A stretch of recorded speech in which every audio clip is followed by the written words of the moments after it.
Northern Ireland has our only EU border. Theresa May ignores it at her peril. While much of Britain's attention has been on the latest twists, turns and turmoil over Brexit, Northern Ireland has been quietly self-immolating in the corner. The country's power-sharing parliament collapsed in January after Sinn Féin refused to partner the Democratic Unionists any longer. The deadline for the parties to reach a resolution and save Stormont was Monday, but it came and went without a deal being reached. Just 48 hours before Theresa May was due to trigger Article 50, her Northern Ireland Secretary, James Brokenshire, took to the steps at Stormont House to announce that Northern Ireland no longer had a government. Almost 2 decades after the Good Friday Agreement was signed, in 1998, the peace process lies in tatters. The breakdown of power sharing in Northern Ireland would always have been gravely serious, but the clash with Article 50 means the timing could hardly be worse. As of this week, either a new election will have to be called in Northern Ireland, its third in 12 months, or it may have to be ruled directly from London, in what would be a major step back in the peace process. Regardless of the option taken, the people of Northern Ireland who, like the Scottish, voted to remain in the EU will be left without a government for much of the Brexit negotiations. This will cause considerable frustration locally, where many already resent what they see as London's decision to drag Northern Ireland and Scotland kicking and screaming out of the EU against their will.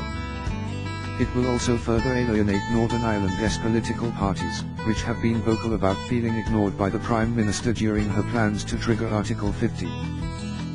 The Democratic Unionists supported the Leave campaign, but all other main parties at Stormont backed Remain, including Sinn Féin, the Ulster Unionists, the Social Democratic and Labour Party, Alliance and the Green Party. Equally, there is concern that if Northern Ireland now has to be run from London for a while, in a process known as direct rule, the Prime Minister will do a poor job of it simply because her mind will be on Brexit. Theresa May has shown a complete and utter lack of interest in Northern Ireland since taking office. Her time at No 10 is becoming increasingly defined by how she handles Brexit, and she knows it. She has done as little as possible to get distracted by smaller issues such as the trouble brewing across the Irish Sea.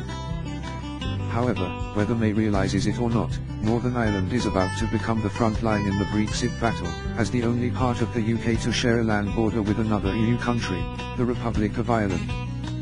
This border, which stretches 4 miles between muddy hillocks and farmland, is now poised to become the UK's frontier to the EU. Currently, EU freedom of movement means people can pass through without being searched or having passport checks. In order for May's hard Brexit to be enacted, this would necessitate change. It is unclear if a Trump-esque border wall will be required, or army checkpoints strategically scattered across particular points of the border. Any change will be deeply controversial in Northern Ireland, especially for nationalist and Republican communities. The region merited scarcely a mention in the run-up to the EU referendum, with neither Leave nor Remain campaigns grasping the complexity of how Brexit will affect Northern Ireland.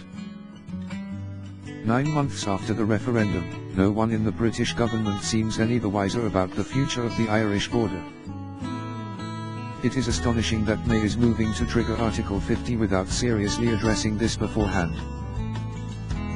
Once negotiations with the EU formally begin and the official countdown to a deal deadline starts, she might just realize the enormity of the problem she has been sidelining thus far.